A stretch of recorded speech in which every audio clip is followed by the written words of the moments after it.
Hello, everyone. I'm Kevin Pylan. Thank you for listening and watching the Kevin Pylan Show on YouTube, as well as listening to me on iStock Um, Today's episode is going to be different on iStock Radio. However, on YouTube, it's going to be like normal. It's going to be just me on YouTube. But on iStock Radio, Sean Hardesty is interviewing a band by the name of City of the Week.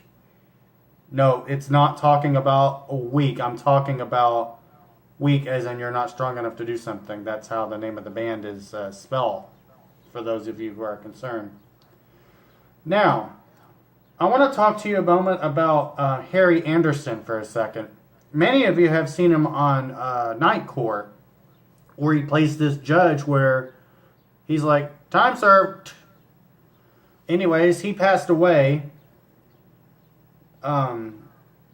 And it's very sad. He supposedly he was at the age of 65, if I remember correctly. I don't know if that's true or not. I'll do more research on that. But he did pass away, and it's just as sad as the next death I have to report.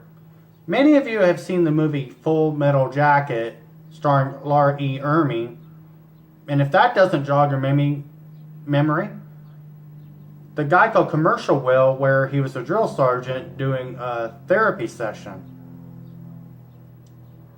And that caught my attention, and I did research on him, and I learned he was in the movie Full Metal Jacket.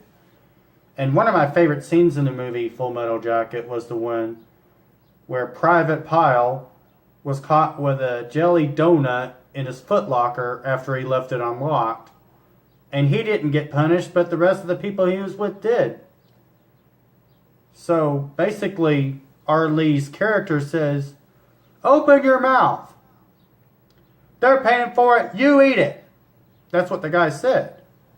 And that caught my attention. And if that didn't catch your attention, maybe this phrase will. This is my rifle. And there are many like it, and this one is mine.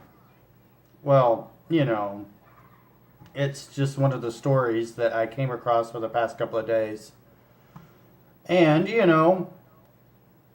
half of what I see and hear on TV, as well as Facebook, is one of the things that sometimes I wonder why they even take place. And by the way, R. Lee Ermey died of pneumonia. I'm not sure what Harry Anderson died of, but I know that R. Lee Ermey died of pneumonia. It was a pretty sad day for many of the people who knew him. All right, folks, when we come back, we have some Abilene news. Stay with us. Welcome back to the Kevin Pylan Show on iStock Radio and YouTube. Now let's get back to the Abilene news, shall we? For those of you who want to know what's going on in Abilene. By the way, if you want to know how I get my Abilene news, I go with 3 different websites, if you will. BigCountryHomepage.com, KTexas.com, and, let's not forget, Fox15.com. And what I do is I talk about 3 separate news stories on 3 separate websites I don't know. That's just the way I do it, because I'm not going to sit and go through every link on the same site. I'm just not doing that. So I'm doing it this way from now on. And for those of you who haven't checked out my personal Facebook page, there is a brand new group page called the Abilene News Group, where you can post news stories that you've heard about, that you know for a fact I should hear about. If I haven't already, you can post them there as well. If you want to become a member, let me know and I'll make sure you get that. Now, let's talk about a Facebook scam, shall we? The Abilene Better Business Bureau issued a press release Monday as a warning regarding fake messages from Facebook friends promising free grant money. Potential victims are targeted by receiving a private message or seeing a post on someone's wall stating that they have been awarded free grant money from the government and are asking others to do the same, according to the release. The friend Sending the message is typically one the victim has spoken to before, but not often, according to the release. Once replying to the message, the victim is directed towards someone posing as a government official who will ask to be wired money for a one-time grant processing fee, according to the release. In other versions, the victim may be asked to provide their checking account information. There are multiple ways to spot the scam, according to the release. The government communicates through the mail, not Facebook. Government agencies normally communicate through the mail, so be very cautious of any unsolicited social media posts, calls, text messages, or emails that you receive. Don't pay any money for a free government grant. If you have to pay money to claim a free government grant, it isn't really free. A real government agency won't ask you to pay a processing fee for a grant that you already been awarded. Be wary of a lookalike government agency. Just because the caller says he's from the Federal Grants Administration doesn't mean he is, or that such an agency even exists. When in doubt, do a quick online research. And finally, pick up the phone. If you receive a suspicious call or email, call the local government agency to check its legitimacy. Look for the phone number on previous correspondence or the official government website. Do not call the number in the email. And when we come back, I want to talk to you about a jail inspection that failed on 12 counts. Stay with us.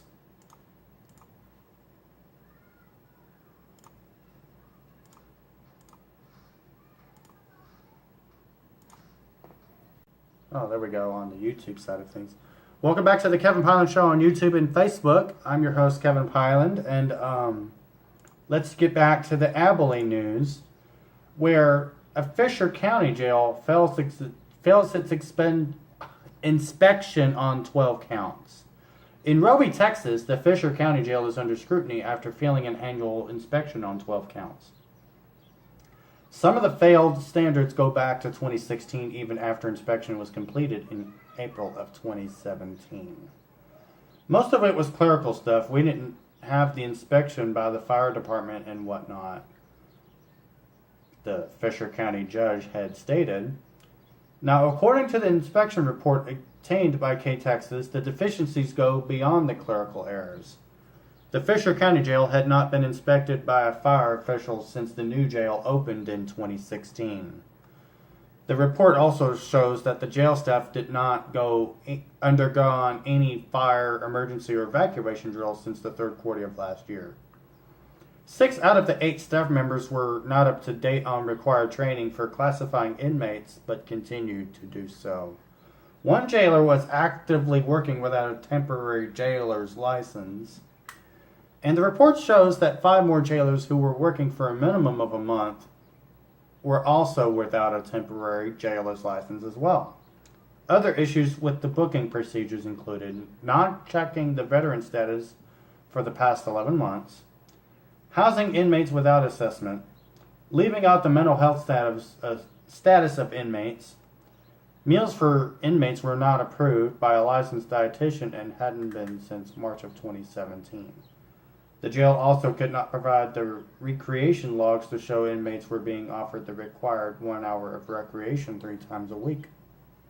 This didn't have anything to do with the budget. The county judge and the Fisher County commissioners weren't aware of these deficiencies until the report came back.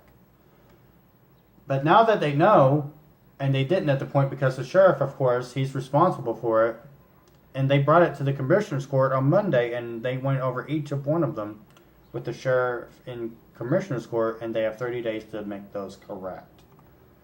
Now, the Fisher County Jail failed inspection last year for not completing those fire and evacuation drills, not inspecting safety equipment, and not handling food properly.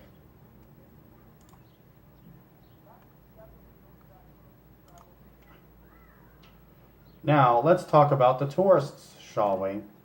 The tourists from Germany explore Abilene, and they explored the Key City over the weekend. Well, out of all the people that came to visit, about 2.3% of those that came and checked there at the visitors center are European.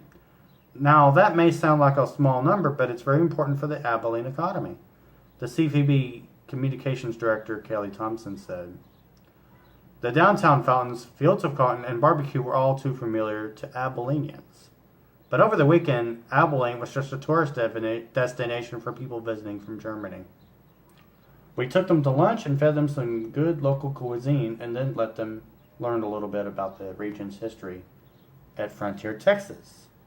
The group was touring Texas through a program offered by the Governor Greg Abbott's office. The Convention and Visitors Bureau said international visitors mean putting Abilene on their map. Folks who came to visit asked what size Abilene was, and when I said it was 117,000, they said, "Oh, that's really big." And I said, "No, we're the kind of small town." And they said, well, in Germany, it's a really big town. International tourists don't come in huge flocks, but the visitor center says this helps the economy. "It's a small part of our market, but it's important," Thompson said. Thompson also stated that the tourists decide to bring their business to the big country. People take the opinions of their peers more seriously than they do advertising, so when you've got word of mouth, good word of mouth, going back to their country, that makes us all look good. That's the last of the Abilene news on Iced Out Radio. And for the YouTube show, and I have to say that I've learned a lot about my new place in almost a month since I've been here.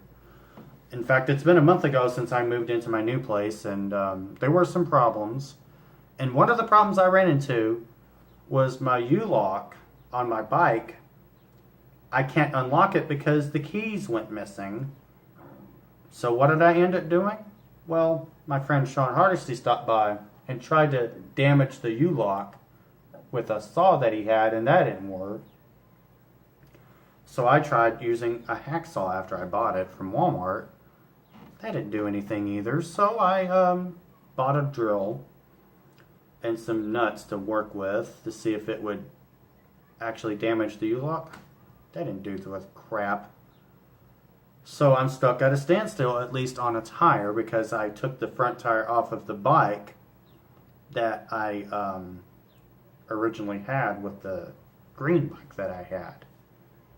And Sean told me, "You know what, just get rid of the tire. You might as well have just done that anyways. There's just no point in keeping it." I do agree with him on that. And the last thing I want to do is destroy what I really loved about my apartment, at least to a degree. It's not like I'm planning on destroying the whole thing or anything like that. But to me, property damage is not worth anything. It's not worth the consequence or the sacrifice, if you will. But if you have to break something, at least make sure that you know for a fact you should do it when it's necessary. I wouldn't have even considered breaking a balcony, so to speak, which is what my favorite part of the apartment, because that's where I put my bikes at. But it backfired when I noticed that the keys went missing, and I couldn't figure out why for some time. All right. You know what? When we come back, Sean Hardesty, also known as the DJ Slayer close of Iced Out Radio, is going to interview City of the Week. Stay with us. We'll be right back.